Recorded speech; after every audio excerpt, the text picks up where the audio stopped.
या देवी सर्वभूतेषु मां महागौरी संस्थिते नमस्तस्यै नमस्तस्यै नमस्तस्यै नमस्तस्यै नमो नमः। प्रिय भक्तजनों, जय माता दी। ओम नमः शिवाय। प्रिय भक्तजनों, आज है मां महागौरी के 8वें दिन की कथा। आज दुर्गा अष्टमी महाअष्टमी का दिन शिव प्रिया माता महागौरी को समर्पित है। आज के दिन पूरे भक्तिभाव से माता महागौरी की कथा का श्रवण करने से व्यक्ति को धन ऐश्वर्य की प्राप्ति होती है और जीवन में सुख समृद्धि आती है। तो आज मैं आपको सुनाने जा रही हूँ माता महागौरी की बड़ी ही दुर्लभ कथा। तो अब सभी भक्तजन इन कथाओं को बड़ी ही श्रद्धा तथा प्रसन्नचित मन से सुनिएगा। एक बार नारद जी के उकसाने पर सती भगवान शिव से जिद करने लगी कि उनके गले में जो मुंड की माला है उनका रहस्य क्या है। जब काफ़ी समझाने पर भी वे नहीं मानी तो भगवान शिव ने राज खोल दिया। शिव जी ने पार्वती जी से कहा कि इस मुंड की माला में जितने भी मुंड यानी सिर है वे सभी आपके हैं। माता सती इस बात को सुनकर हैरान रह गई। माता सती ने भगवान शिव से पूछा, प्रभु भला यह कैसे संभव है कि सभी मुंड मेरे ही हैं। इस पर शिव जी बोले, यह आपका 108वां अवतार है। इससे पहले आप 107 बार जन्म लेकर शरीर को त्याग चुकी है और ये सभी मुंड पूर्व जन्मों की निशानी है। इस माला में अभी एक मुंड की कमी है, इसके बाद यह माला पूर्ण हो जाएंगी। शिव जी की बात को सुनकर माता सती ने शिव से कहा, प्रभु मैं बार बार जन्म लेकर शरीर त्याग करती हूँ, लेकिन आप शरीर त्याग नहीं करते, ऐसा क्यों? तब शिव जी हंसते हुए बोले, मैं अमर कथा कहता हूँ, इसलिए मुझे शरीर का त्यागना नहीं करना पड़ता। इस पर माता सती ने अमर कथा सुनने की इच्छा प्रकट की। प्रिय भक्तजनों, शिव जी जब माता सती को कथा सुनाने लगे तो उन्हें नींद आ गई और वह कथा सुन नहीं पाई। इसलिए उन्हें दक्ष के यज्ञ कुंड में कूदकर अपने शरीर का त्याग करना पड़ा। शिव जी ने सती के मुंड को भी माला में गूंथ दिया। इस प्रकार 108 मुंड की माला तैयार हो गई। सती का जन्म पार्वती जी के रूप में हुआ। इस जन्म में माता पार्वती को अमृतत्व प्राप्त हुआ। उन्हें शरीर का त्याग नहीं करना पड़ा। पौराणिक कथा के अनुसार माता महागौरी का जन्म हिमालय राज के घर हुआ था। कहा जाता है भगवान शिव जी अपनी पहली पत्नी देवी सती की मृत्यु के कारण गहरी तपस्या में ध्यान में चले गए। भगवान शिव ने अपने ध्यान से बाहर आने से जब इनकार कर दिया तो कई वर्षों तक सभी सांसारिक मामलों से वे दूर रहे। इसी बीच तारकासुर नामक एक राक्षस देवताओं को परेशान कर रहा था। देवताओं के अनुरोध पर देवी सती ने हिमालय की पुत्री माता शैलपुत्री के रूप में जन्म लिया। उन्हें माता पार्वती भी कहा जाता था। माता पार्वती ने भगवान शिव को पाने के लिए कठोर तपस्या की। उन्होंने सभी सांसारिक सुखों को भी त्याग दिया क्योंकि वह राजकुमारी थी, लेकिन उन्होंने राजकुमारी की तरह रहना स्वीकार नहीं किया और बिना अन्न जल ग्रहण किए उन्होंने शिव जी की घोर तपस्या की। कहा जाता है कि माता पार्वती की घोर तपस्या के कारण ही उन्हें माता ब्रह्मचारिणी के नाम से जाना जाने लगा। हजारों वर्ष बीत गए, लेकिन माता पार्वती ने हार नहीं मानी। ठंड, बारिश और तूफान से लड़ते हुए उन्होंने कुछ भी खाने या पीने से इनकार कर दिया। इससे उनकी त्वचा काली पड़ गई और उनका शरीर भी धूल, मिट्टी, पत्ते आदि से ढक गया। इस गंभीर तपस्या के कारण माता पार्वती ने अपनी सारी चमक खो दी और बेहद कमज़ोर हो गई। अतः में लंबे समय के बाद भगवान शिव ने उनकी तपस्या पर ध्यान दिया। उन्हें उनकी भक्ति की परीक्षा भी ली और यह महसूस किया कि वह वास्तव में सती का ही रूप है। भगवान शिव माता पार्वती से विवाह करने के लिए तैयार हो गए क्योंकि वह कमज़ोर हो चुकी थी और सभी प्रकार की गंदगी में ढकी हुई थी। तो भगवान शिव ने उन्हें शुद्ध बनाने का फैसला किया और उन्होंने अपने बालों से बहने वाली गंगा के पवित्र जल को माँ पार्वती पर गिरा दिया। इस पवित्र जल ने माता पार्वती के शरीर की सारी गंदगी धो डाली और उनकी खोई हुई चमक उन्हें वापस प्राप्त हुई। जैसे ही शुद्ध और पवित्र जल उन पर गिरा, उनकी त्वचा ने अपनी प्राचीन चमक वापस पा लिया और वे उत्कृष्ट चमकदार आभा में बदल गए। उनका रंग चंद्रमा की चमक के समान उज्जवल हो गया, जिसे महादेव जी के ने उनका नाम महागौरी रखा। तभी से उनका नाम महागौरी पड़ गया, जो दूधिया सफ़ेद रंग और वर्ण वाली थी। शंख, चंद्रमा और कुंद फूल की सफ़ेदी उनके सुंदर उत्तम सौंदर्य का मुकाबला नहीं कर सकती थी। शुद्ध सफ़ेद साड़ी में लिपटी हुई जड़ित आभूषण से सुसज्जित एक सफ़ेद बैल पर भव्य रूप में बैठी हुई वे हजारों सूर्य की चमक से चमचमा रही थी। चतुर्भुजी 4 भुजा वाली होने के कारण वे 2 हाथ में एक त्रिशूल और एक डमरू रखती है, जबकि उनके अन्य 2 हाथ अभय और वर मुद्रा में प्रदर्शित हैं। महागौरी की पूजा उनके भक्तों की आत्मा को शुद्ध करके उनके पापों और अशुद्धियों को धोने की क्षमता रखती है। इनकी पूजा और कथा का श्रवण करने से सभी अमोघ फलों की प्राप्ति होती है। वैवाहिक जीवन सुखमय होता है, धन ऐश्वर्य की प्राप्ति होती है। तो एक बार प्रेम से बोलिए माता महागौरी की जय। ओम नमः शिवाय। प्रिय भक्तजनों, आइए अब सुनते हैं माँ तारा रानी की कथा। प्रिय भक्तजनों, आइए अब सुनते हैं माँ तारा रानी की कथा। एक समय की बात है, माँ भगवती को मानने वालों में से एक राजा स्पर्श भी थे। वह दिन रात उनकी पूजा अर्चना में लीन रहते थे। राजा को किसी चीज़ की कोई कमी नहीं थी, बस उन्हें बच्चों की ख्वाहिश थी। सालों से बच्चा नहीं होने के कारण राजा कुछ निराश रहा करते थे। एक दिन राजा की भक्ति से खुश होकर माँ भगवती ने सपने में आकर उसे 2 बेटी होने का वरदान दिया।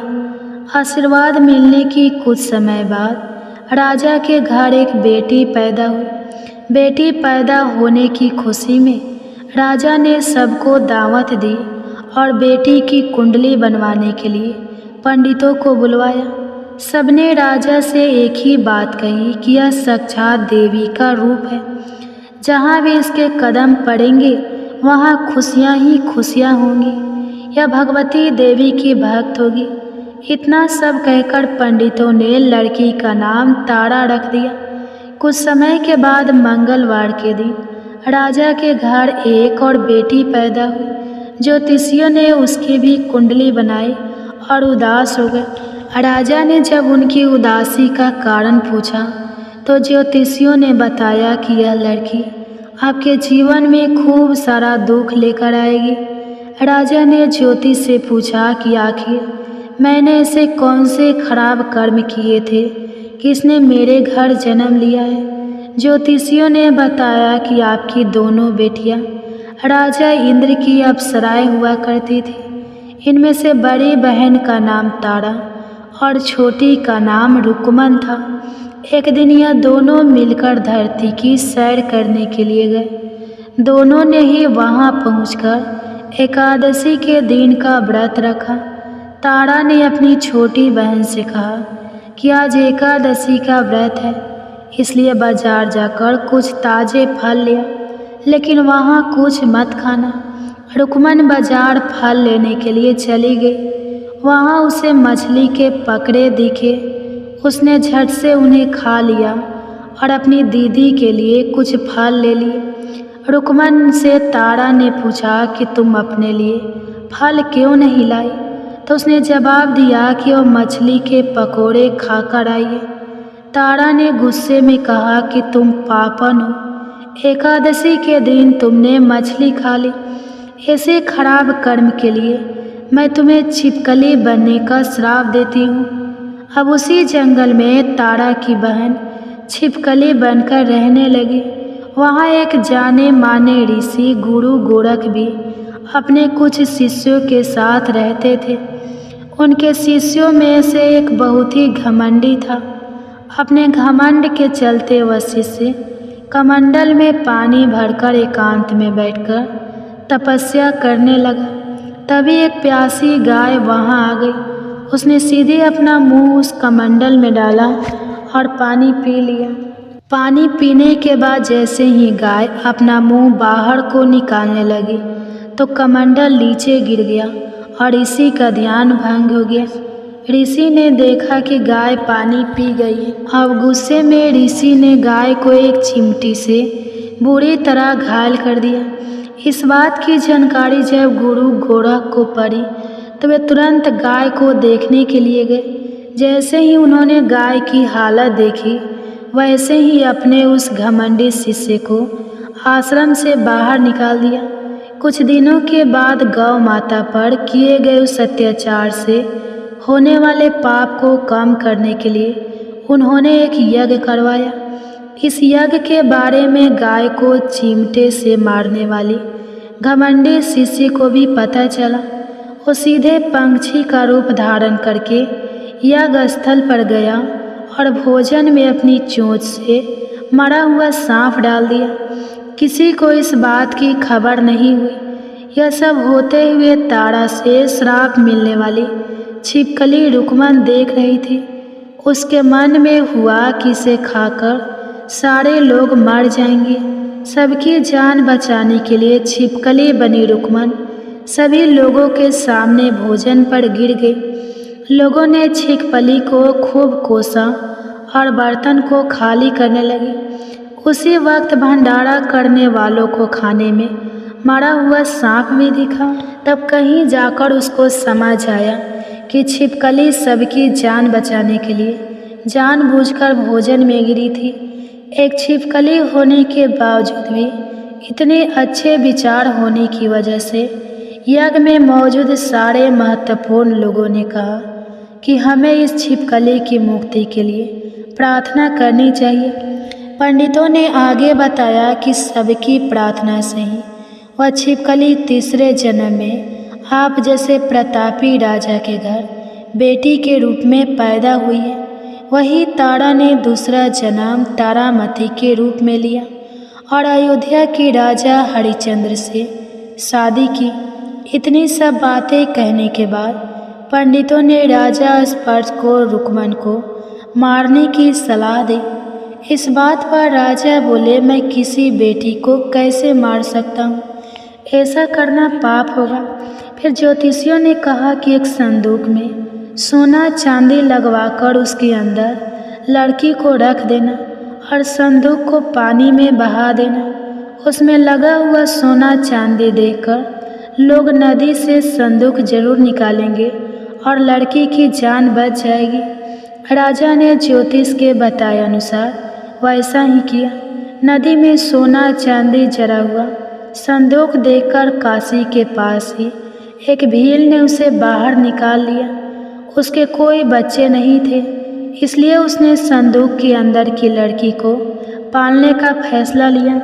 उस भील और उसकी पत्नी ने खूब प्यार से उसे पाला और रुको उसका नाम रख दिया। बड़ी होते ही दोनों ने रुको को शादी करवा दी। रुको की सासू माँ तारामती और राजा हरिश्चंद्र के महल में साफ सफाई करने का काम किया करती थी। कुछ दिनों के बाद रुको की सासू माँ बीमार हो गई। उनकी जगह को वहाँ काम करने लगी। तारामती ने उसे देखा और पुराने जन्म के पुण्य के कारण पहचान लिया और उसने कहा कि तुम मेरे साथ बैठ जाओ। तो रुको ने कहा कि मैं तो भील हूँ, इसलिए आपके पास नहीं बैठ सकती। तब तारामती ने उसे बताया कि तुम पूर्व जन्म में मेरी ही बहन थी। तुमने एकादशी के व्रत के दिन मछली खा ली थी और मैंने तुम्हें दंड देते हुए छिपकली बना दिया था। अब तुम्हें दोबारा मनुष्य जन्म मिला है, तो इस जन्म में मैं वैष्णव देवी की पूजा करके माँ की पूजा से तुम्हारी सारी इच्छाएं भी पूरी होंगी। तारामती की इस बात को सुनने के बाद रुको माँ वैष्णव देवी से एक बेटे के लिए प्रार्थना करती है और कहती है कि अगर उसकी मनोकामना पूरी हुई तो वह अपने घर में माँ वैष्णव देवी का पूजन और जागरण कराएंगी। माँ वैष्णव देवी उसकी प्रार्थना सुन लेती है और उसे एक बेटा होता है। पुत्र की प्राप्ति के बाद रुको उसकी देखभाल और लाड़ दुलार में माँ वैष्णव देवी की पूजा करना भूल जाती है। ऐसा होते होते 5 साल बीत गए और फिर एक दिन उस बच्चे को चेचक यानी माता निकल आती है। बच्चे की ऐसी स्थिति देखकर परेशान रुको अपने पिछले जन्म की बहन तारामती के घर जाकर उन्हें इस समस्या के बारे में बताती है। तब तारामती ने पूछा कि तुमने माँ वैष्णव देवी की पूजा अर्चना में कोई गलती तो नहीं की। फिर रुक्को को याद आता है कि उसने माँ वैष्णव देवी का जागरण कराने का प्रण लिया था। यह बात याद आते ही रुक्को को काफ़ी पछतावा हुआ और मन में उसने माँ से कहा कि बच्चे के ठीक होते ही वह अपने घर में जागरण कराएंगे। अगले ही दिन उसका बेटा पूरी तरह स्वस्थ हो जाता है। तभी रुक्को ने माता रानी के मंदिर जाकर पुजारियों से कहा कि मंगलवार के दिन घर में जागरण करवा दीजिए। तब रुक्को की बात सुनकर पंडित कहते हैं कि तुम यही 5 रुपए दे दो, तुम्हारे लिए हम मंदिर में ही जागरण करा देते हैं। तब रुक्को कहती है, मुझे पता है कि मैं चमारी हूँ, लेकिन आप मेरे घर आकर ही जागरण करवा दीजिए। माँ किसी तरह का भेदभाव नहीं करती, तो आपको भी नहीं करना चाहिए। इस पर पंडितों ने विचार विमर्श करके कहा कि अगर रानी आपके जागरण में आती है तो हम तुम्हारे घर आकर जागरण करने के लिए तैयार हैं। पंडितों की बात सुनकर रुक्को अपनी बहन रानी तारामती के पास जाती है और तारामती को सारी बात बताती है। रुक्को की बातें सुनकर तारामती जागरण में जाने के लिए तैयार हो जाती है। इस बात को बताने के लिए रुक्को जब पंडित जी के पास जाती है तब उनके बीच की बातों को सेन नामक नाई सुन लेता है। फिर वह राजा हरिश्चंद्र को जाकर सारी बातें बता देता है। राजा के मन में हुआ कि रानी को नीची जाति वालों के घर जागरण में नहीं जाना चाहिए। इस वजह से वह अपनी अंगुली काट लेते हैं जिससे उन्हें नींद ना आए और रानी जागरण में ना जा सके। जब जागरण का समय होता है तभी राजा को जागते हुए देखकर रानी मन ही मन माँ वैष्णव देवी से प्रार्थना करती है कि महाराज को नींद आ जाए ताकि मैं जागरण में जा सकूं। रानी की प्रार्थना के कुछ ही देर बाद राजा को नींद आ जाती है। फिर रानी तारामती रोशनदान में रस्सी बांधकर महल से नीचे आकर रुक्को के घर चली जाती है।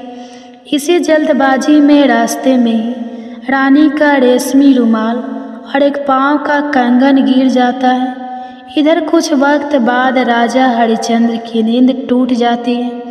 नींद खुलने पर रानी को अपने पास ना देखकर राजा उसकी तलाश में निकल जाते हैं। रानी को ढूंढते ढूंढते उन्हें रानी का रुमाल और कंगन मिलता है।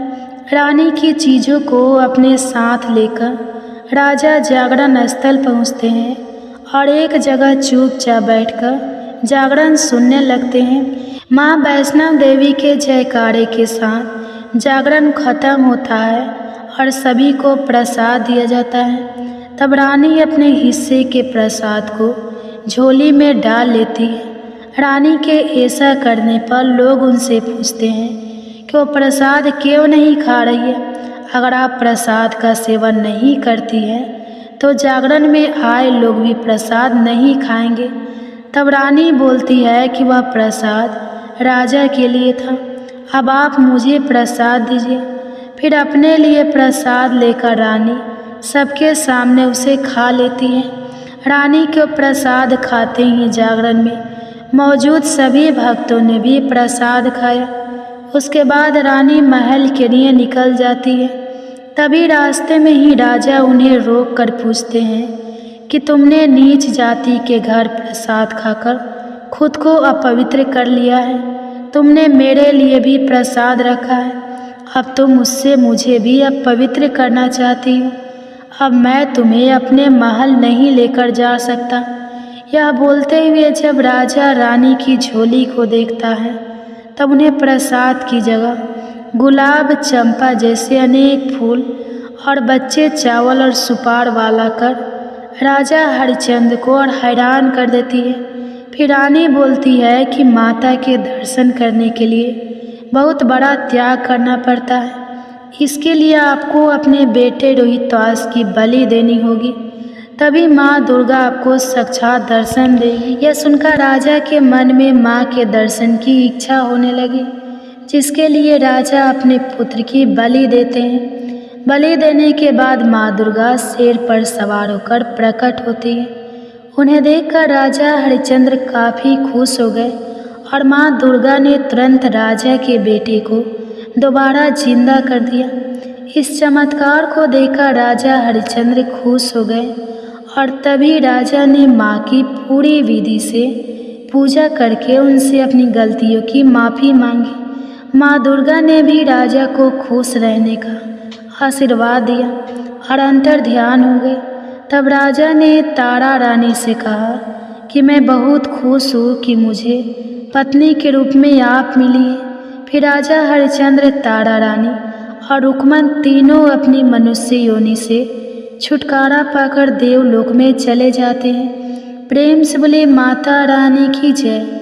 जय अम्बे माँ।